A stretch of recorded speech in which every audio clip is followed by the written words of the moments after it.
The dense jungle undergrowth of the Pacific Islands created a unique combat environment where engagements often occurred at ranges of less than 30 yards. In these conditions, the United States Marine Corps deployed a weapon that would challenge every assumption Japanese forces held about modern warfare: the 12-gauge pump-action shotgun. While the historical record of specific combat employment remains limited, the presence of Winchester Model 1897 and Model 1912 shotguns in Marine units throughout the Pacific Campaign represented a tactical capability for which Japanese military doctrine had made no provision. The Imperial Japanese Army had spent decades preparing for war against Western powers.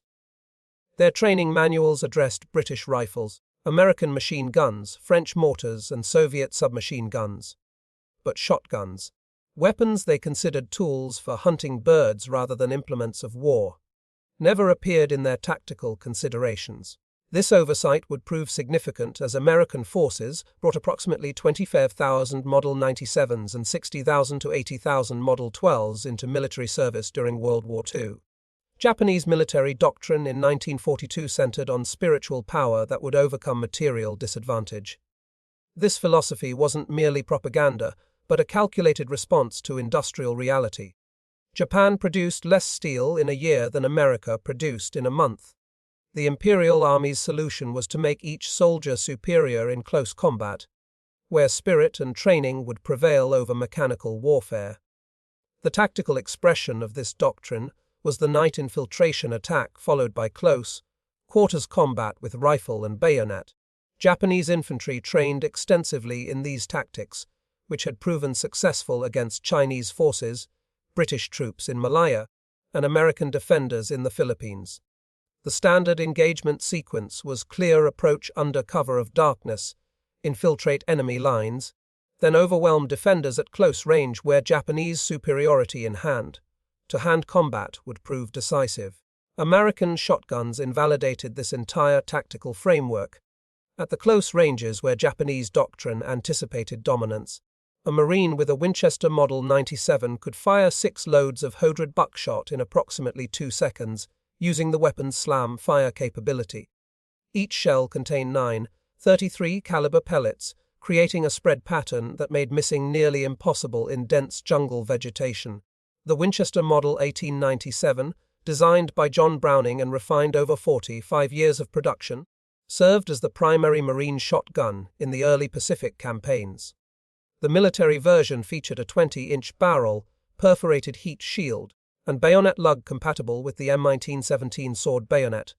Most critically, the Model 97 lacked a trigger disconnector, allowing continuous fire by holding the trigger while operating the pump action. The Model 1912, developed by Winchester engineer T.C. Johnson, improved on Browning's design with an internal hammer mechanism that prevented accidental discharge. By 1943, the Model 12 had largely replaced the Model 97 in Marine units, though both weapons continued serving throughout the war. Military procurement records show steady production, though specific combat deployment numbers remain undocumented. The ammunition these weapons fired proved as important as the guns themselves. Standard hodred buckshot loads contained 9 pellets, each weighing 53.8 grains and measuring 8.38 millimeters in diameter. At 10 yards, the pattern spread to approximately 10 inches. At 20 yards, 20 inches. At 30 yards, 30 inches. In jungle combat, where visibility rarely exceeded 30 yards, this spreading pattern compensated for the difficulty of precise aiming in dense vegetation. The Guadalcanal campaign of August 1942 to February 1943 marked the first major American offensive in the Pacific. Marines of the 1st Division landed with various weapons, including some shotguns, though their exact number and deployment remain unrecorded in official battle reports. The August 21, 1942 Battle of the Tanaru River saw Colonel Kiyonao Ichiki's 917-man detachment virtually annihilated with 789 Japanese killed. While this battle features prominently in Pacific War accounts, primary sources attribute the Japanese losses primarily to Browning M1917 water-cooled machine guns and 37 Dunmim anti-tank guns firing canister rounds, with only passing mention of shotgun use. Throughout the Guadalcanal campaign, Marines employed shotguns primarily for perimeter defense and jungle patrols. Photographic evidence shows point men carrying Winchester shotguns during patrol operations, positioned to respond to ambushes in the dense jungle terrain. However, after-action reports focus overwhelmingly on machine guns, rifles, and artillery as the primary weapons affecting battle outcomes. The jungle environment of Guadalcanal created unique challenges for all weapons, but particularly for shotguns. The standard paper, hulled shotgun shells absorbed moisture in the humid conditions, swelling to the point where they wouldn't chamber properly. This problem would persist throughout the Pacific campaign until the adoption of brass-cased shells. The humidity of Pacific islands created a critical ammunition problem that nearly negated shotgun effectiveness. Standard commercial shotgun shells used paper hulls that absorbed moisture, swelling in the 100% humidity common in jungle conditions. Shells that chambered easily in dry conditions became impossible to load after exposure to tropical moisture. Marines reported shells swelling so badly they had to be hammered into chambers. Obviously impossible during combat. This crisis persisted until March 29, 1945, when the military officially adopted the all-brass M19 shell designated shell shotgun brass 12-gauge, now Odred Buck M19. These moisture-proof brass cases restored shotgun reliability for the war's final months. The late adoption date explains why many Pacific veterans rarely mentioned shotguns in their memoirs. For most of the war, ammunition problems severely limited their effectiveness. The United States military formalized shotgun training through Technical Manual TM9-285, published September 21, 1942. This manual covered the Winchester Models 97 and 12, Remington Model 11, Stevens Models 520 and 620, and Ithaca Model 37. Marine training occurred at Camp Pendleton, California, Camp Lejeune, North Carolina, and Parris Island, South Carolina. Training emphasized specific combat applications, point security during patrols, rapid engagement in night defense, cave and bunker clearing procedures, and prisoner guard duties. Marines learned the Model 97's unique slam fire technique, though instructors warned against over-reliance on this feature due to ammunition consumption and barrel heating. The Marine Corps Table of Organization E100, effective from 1943, authorized 306 shotguns per Marine division. These weapons were distributed primarily to military police companies, pioneer battalions, and selected rifle squads for specialized duties. This allocation meant that while shotguns were present in every major Marine operation, they represented less than 2% of a division's small arms. The historical record reveals a striking absence. Japan never filed formal diplomatic protests about American shotgun use, contrasting sharply with Germany's September 1918 complaint that shotguns violated the Hague Convention. German protests in World War I had claimed shotguns caused unnecessary suffering and threatened to execute captured Americans carrying them. Japanese military documents captured during and after the war make no specific mention of shotguns requiring special countermeasures. Training materials focused on countering American firepower generally, machine guns, artillery, and flamethrowers, but never identified shotguns as requiring specific tactical responses.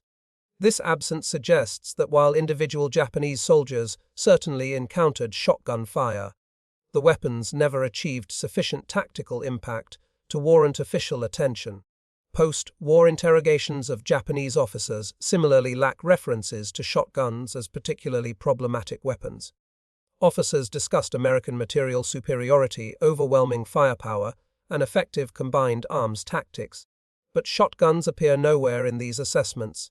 This silence in the official record stands in marked contrast to extensive Japanese documentation about countering American flamethrowers, which did prompt specific tactical adaptations. The New Guinea campaign from 1942 to 1945 saw both Army and Marine units operating in some of the war's most challenging terrain. The 32nd and 41st Infantry Divisions requested shotguns based on Marine experiences at Guadalcanal, the dense jungle of New Guinea, where visibility, often measured in single digits of yards, theoretically presented ideal conditions for shotgun employment.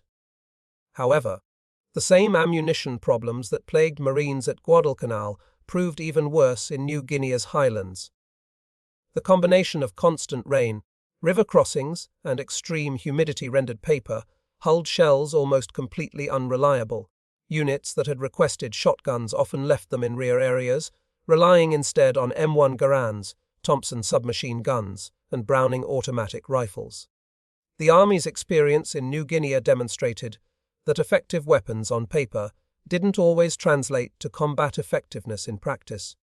While shotguns excelled in training exercises and controlled conditions, the harsh reality of jungle warfare exposed critical limitations that wouldn't be resolved until brass ammunition arrived in 1945. As the Pacific War progressed, Marine units developed specific tactical doctrines for shotgun employment. The weapons proved most valuable in three specific roles: point security during patrols, perimeter defense against infiltration, and prisoner guard duties. For patrol operations, designated scouts carried shotguns as lead elements, prepared to respond to ambushes with immediate devastating firepower. The spreading pattern of buckshot could suppress multiple enemy positions simultaneously, allowing the patrol to deploy while the point man maintained fire superiority. This tactic required extensive training and trust between team members, as the shotgunner operated well forward of mutual support. Night perimeter defense represented another specialized application. Marines positioned shotgunners at likely infiltration points where the weapon's spread pattern compensated for poor visibility. The distinctive sound of a pump-action shotgun being cycled served as both warning and psychological deterrent to infiltrators. However, limited ammunition capacity meant shotgunners required immediate rifle support once engaged. The October 1944 return to the Philippines saw the Sixth Army request substantial shotgun allocations for urban combat in Manila. However, Marine participation in the Philippines ground campaign was minimal, limited primarily to artillery support and air operations. The Army's 37th Infantry Division, which bore the brunt of Manila fighting, employed shotguns in-house to house combat, though after-action reports emphasize flamethrowers and demolition charges as the primary weapons for reducing Japanese strongpoints. The urban combat in Manila demonstrated both shotgun capabilities and limitations. In room-clearing operations, shotguns provided devastating close-range firepower. However, Japanese defenders quickly learned to barricade themselves in positions that prevented close approach, negating the shotgun advantage. The weapons proved most effective in surprise encounters rather than deliberate assault operations. The February 1945 invasion of Iwo Jima theoretically saw 3 Marine divisions fielding 918 authorized shotguns. However, the island's volcanic ash, tunnel systems, and fortified positions created combat conditions where shotguns played minimal roles. The famous flag raising on Mount Suribachi occurred after flamethrower and demolition teams cleared Japanese positions, not shotgun assaults. Marine units at Iwo Jima primarily employed flamethrowers for cave clearing, with specialized flame tanks providing support. The M22 flamethrower could project burning fuel 40 yards into cave complexes, far exceeding shotgun range. Of the 26 South American casualties at Iwo Jima, existing records attribute none specifically to the absence of shotgun firepower or failures in shotgun tactics. The adoption of brass ammunition arrived too late to significantly impact Iwo Jima operations. The M19 brass shells reached some units in late March 1945, after the battle's conclusion. This timing meant that Marines at Iwo Jima still struggled with swollen paper shells, further limiting shotgun employment in one of the war's most intense battles. The April-June 1945 Battle of Okinawa saw the full implementation of lessons learned throughout the Pacific Campaign. The 1st and 6th Marine Divisions theoretically fielded 6 and 12 authorized shotguns, now supplied with reliable brass ammunition. However, the battle's character, fought largely in open terrain against prepared defensive positions, offered limited opportunities for shotgun employment. The Japanese 2nd Army on Okinawa had adopted a defense, in-depth strategy, avoiding the banzai charges that had characterized earlier battles. Japanese forces occupied fortified positions in the Shuri Line, fighting from bunkers and cave systems that kept American infantry at extended ranges. In these conditions, Marine units relied primarily on coordinated tank, infantry tactics with flamethrower tanks providing close support. Where shotguns did see use at Okinawa was in the final stages of position reduction, when Marine squads cleared surviving Japanese from captured fortifications. The weapons also served military police units managing the massive civilian population movement. However, these applications, while important, represented a small fraction of the overall combat effort.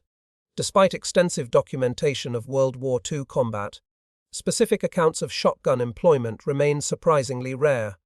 The Library of Congress Veterans History Project contains thousands of Pacific War interviews, yet mentions of shotgun combat are scarce. The National Museum of the Pacific War holds over 4,000 oral histories, but detailed shotgun combat accounts are nearly absent. Eugene Sledge's memoir, With the Old Breed, considered one of the finest Pacific War narratives, never mentions shotguns despite his service in a rifle company at Peleliu in Okinawa. Robert Leckey's Helmet for My Pillow similarly omits shotgun discussion despite his service with the 1st Marine Division at Guadalcanal. These omissions from detailed, comprehensive memoirs suggest shotguns played peripheral rather than central roles in Marine combat experience. The few available references describe shotguns as valuable for specific situations, but not as primary combat weapons.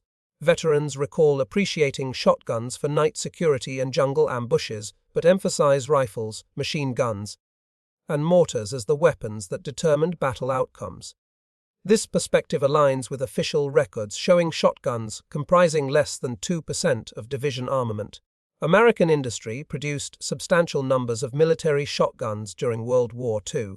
Winchester manufactured approximately 25,000 Model 97s and 60,000 to 80,000 Model 12s for military contracts. Remington-Stevens and Ithaca contributed additional thousands. This production capacity demonstrated American industrial might, but doesn't necessarily translate to combat employment. Many shotguns served in training facilities, guard units, and rear area security rather than frontline combat. The military police required shotguns for prisoner management and convoy security. Navy vessels carried shotguns for boarding operations and security duties. Air bases employed shotguns for perimeter defense. These necessary but non-combat roles absorbed much of the production. The disconnect between production numbers and combat accounts suggests that while America possessed the industrial capacity to arm every Marine squad with shotguns, practical limitations, ammunition problems, tactical constraints, and doctrinal preferences meant most remained in secondary roles. The shotgun served as a specialized tool rather than a standard combat weapon. To understand the shotgun's actual role in Pacific combat, comparison with other weapons proves instructive. The M2 flamethrower, introduced in 1943, appeared in virtually every account of cave and bunker clearing. Marines at Iwo Jima employed 27,000 gallons of flamethrower fuel with detailed records of its effectiveness. By contrast, shotgun ammunition expenditure records remain conspicuously absent from the same reports. The Browning automatic rifle, BR, served as the Marine squad's base of fire, with extensive documentation of its employment and effectiveness. Every Marine rifle squad included 3 BAR teams by 1944, with detailed training programs and tactical doctrine. Shotguns, despite their theoretical authorization, never achieved similar doctrinal integration or combat documentation. Even the relatively rare M1918 Browning machine gun generated more combat accounts than shotguns. Veterans describe specific instances of Browning gun employment, ammunition consumption, and tactical impact. The absence of similar shotgun accounts suggests their actual combat use remained limited despite official authorization and production numbers. The disconnect between shotgun mythology and historical reality reflects broader patterns in World War II historiography. Popular culture, influenced by films and sensationalized accounts, has elevated certain weapons beyond their actual significance.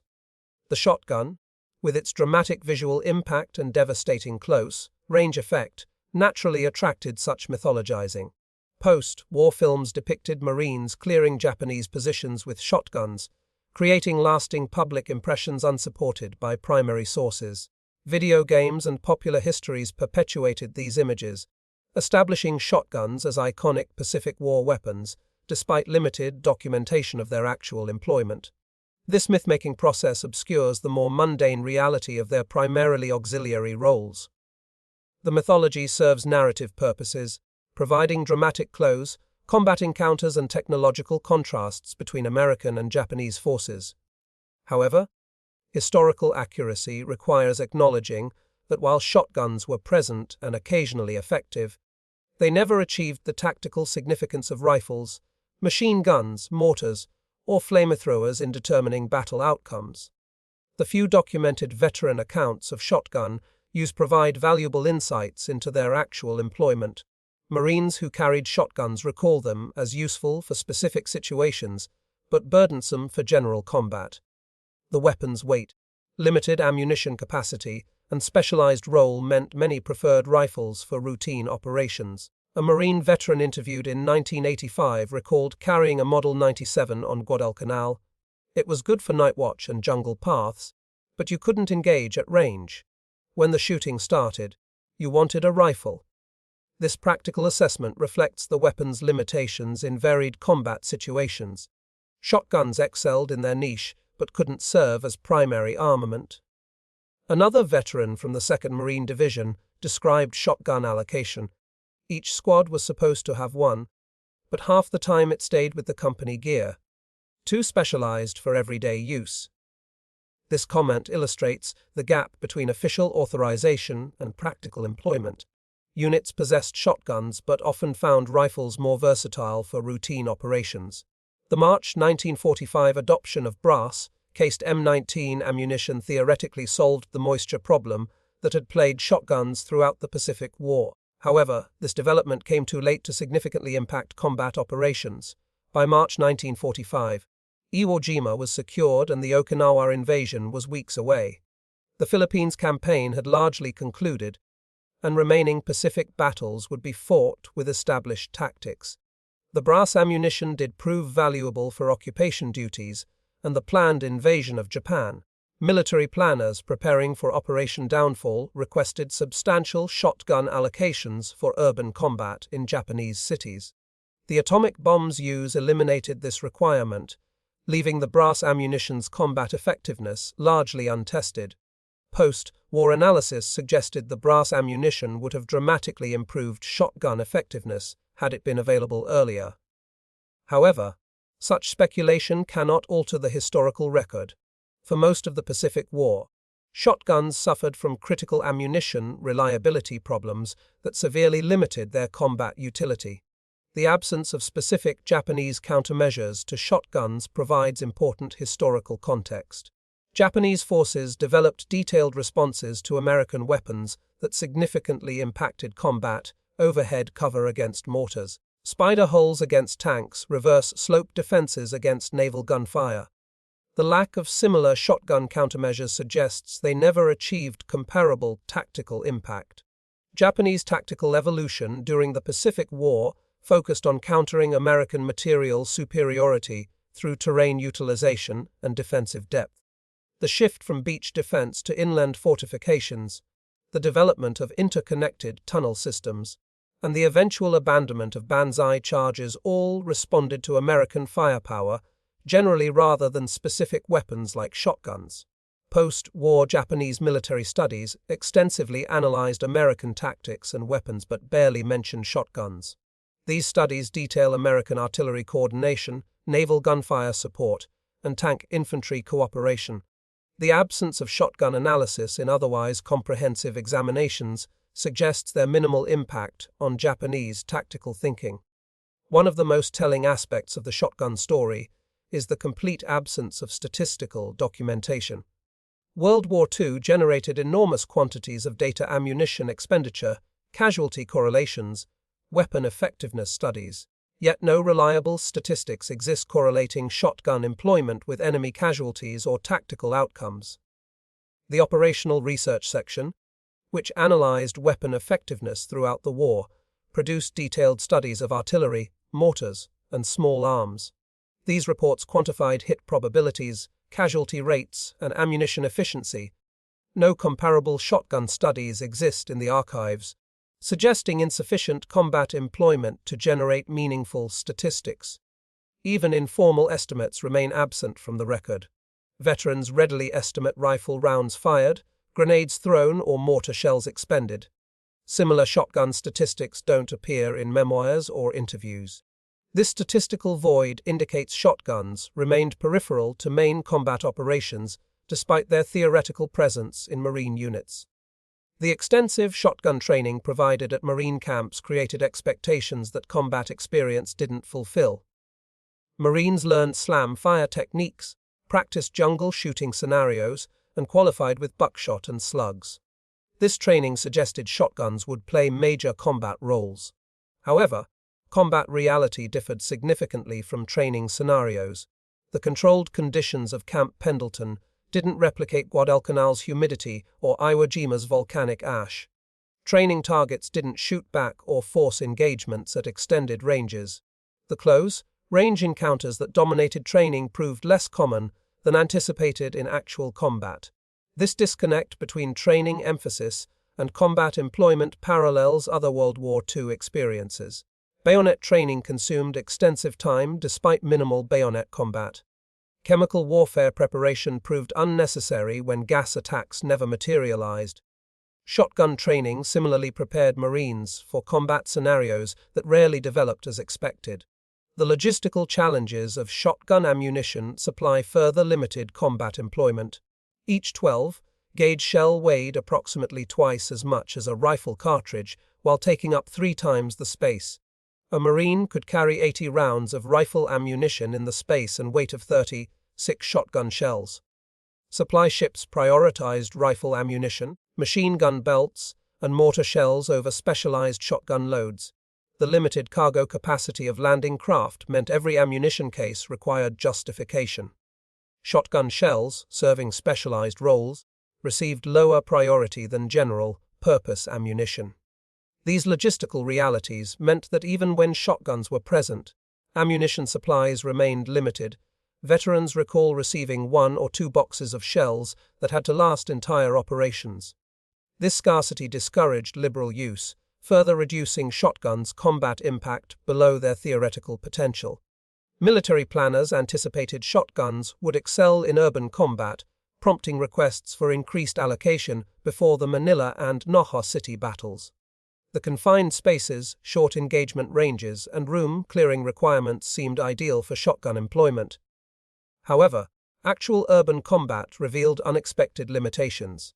Japanese defenders in Manila and Noho created kill zones that prevented close approach. Barricaded positions, interconnected fields of fire, and booby traps kept American forces at ranges exceeding effective shotgun distance. The devastating firepower that made shotguns theoretically ideal for urban combat proved irrelevant when Marines couldn't close to effective range. Where urban combat did occur at close quarters, veterans report using grenades, Thompson submachine guns, and flamethrowers rather than shotguns. These weapons offered comparable close-range effectiveness with greater versatility.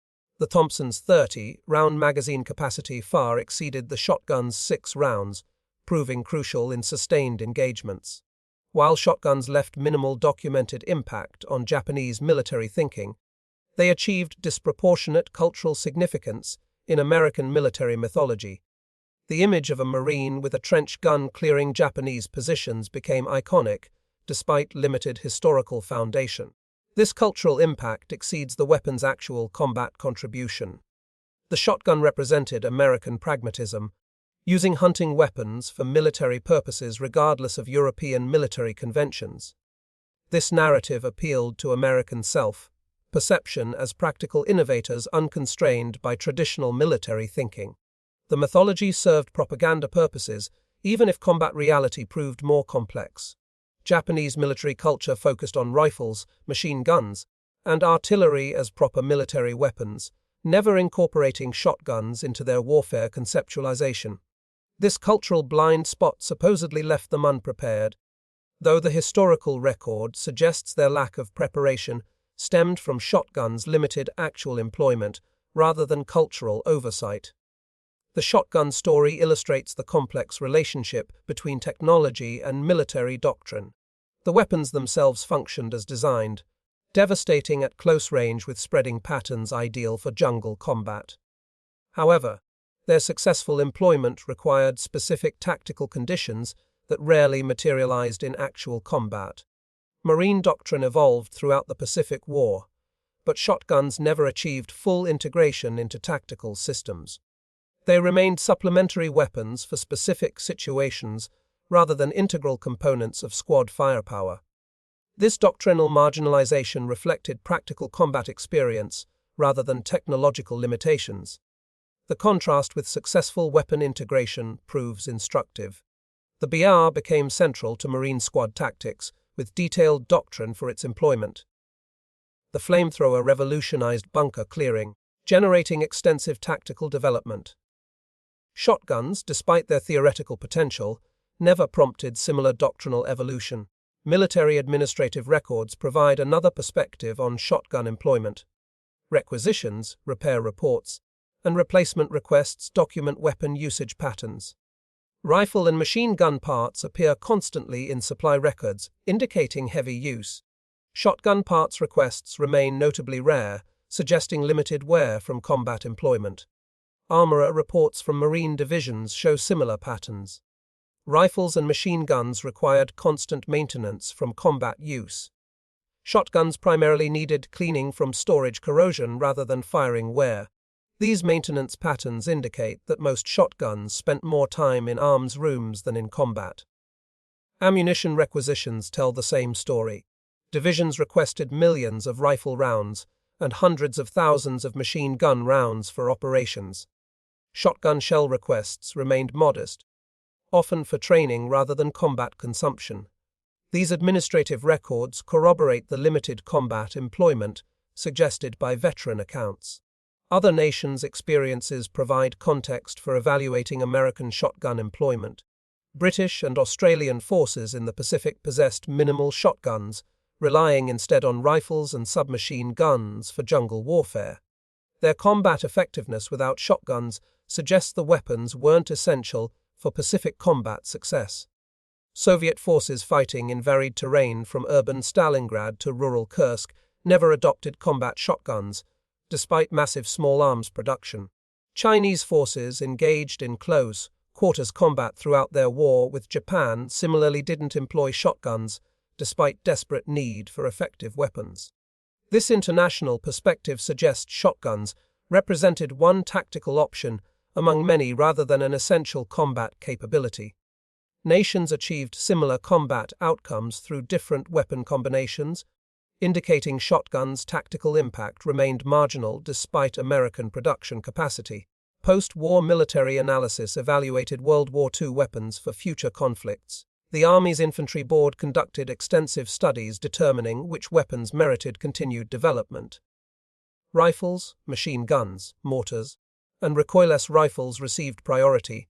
Shotguns earned minimal attention, suggesting their World War II performance didn't justify major investment. The Korean War saw limited shotgun employment despite extensive close quarters combat. Marines in Korea carried M1 Garands, BRs, and carbines rather than shotguns for patrol operations. This practical choice by combat veterans of the Pacific War indicates their assessment of shotguns' actual versus theoretical utility. Vietnam would see renewed shotgun use, particularly modified commercial models for jungle patrol. However, even in Vietnam's close-range combat, shotguns remained specialized weapons for point men and tunnel rats rather than standard armament.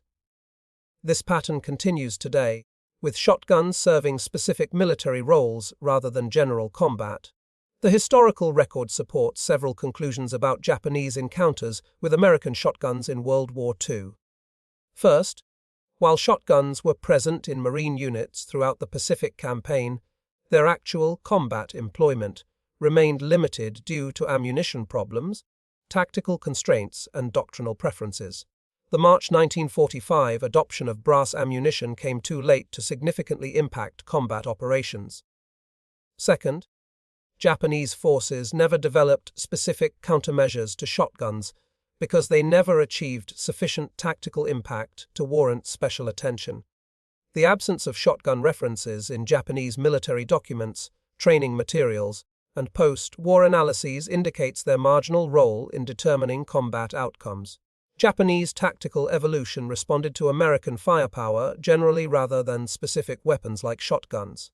Third, the disconnect between authorized shotgun numbers and documented combat employment reveals the gap between theoretical capability and practical utility. While Marine divisions were authorized 306 shotguns each, most remained in secondary roles guard duty, training, and rear area security rather than frontline combat. Veterans' accounts, when they mention shotguns at all, describe them as useful for specific situations but not as primary combat weapons. Fourth, the mythology surrounding Pacific War shotguns exceeds their documented historical impact. Popular culture has elevated shotguns to iconic status despite limited primary source evidence of their combat effectiveness. This myth-making obscures the more mundane reality that rifles, machine guns, mortars, and flamethrowers determined battle outcomes. While shotguns filled specialized niches, they never achieved the tactical dominance that popular accounts suggest. The shotgun story offers broader lessons about military innovation and adaptation. Technical capability alone doesn't guarantee tactical impact. Weapons must integrate into doctrine, logistics, and training to achieve combat effectiveness. Shotguns possessed theoretical advantages, but failed to overcome practical limitations that restricted their employment. The Japanese military's failure to anticipate shotguns proved irrelevant because shotguns never achieved the tactical impact to exploit this oversight. Their lack of preparation reflected accurate assessment of shotguns' marginal role rather than critical oversight.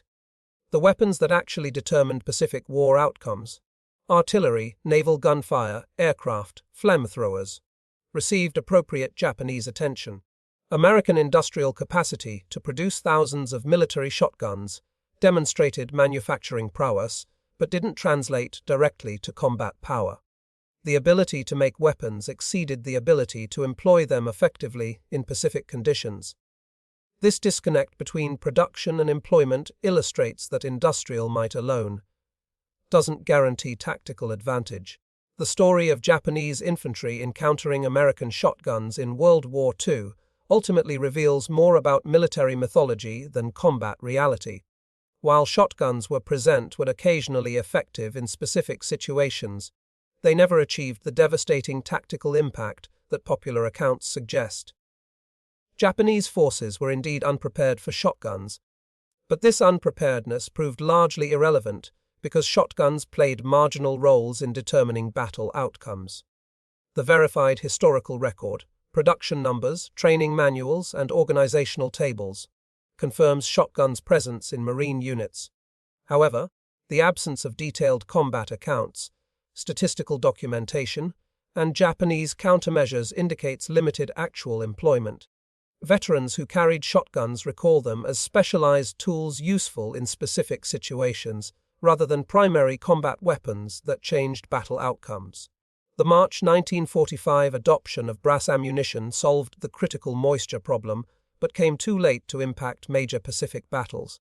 By the time reliable ammunition became available, the war was essentially decided through island-hopping campaigns that relied on combined arms tactics, overwhelming firepower, and naval supremacy rather than close-quarters shotgun encounters. The Japanese military's lack of specific response to shotguns reflected accurate tactical assessment rather than critical oversight. They correctly focused on countering the American weapons that actually determined battle outcomes: artillery, naval gunfire, aircraft, and flamethrowers.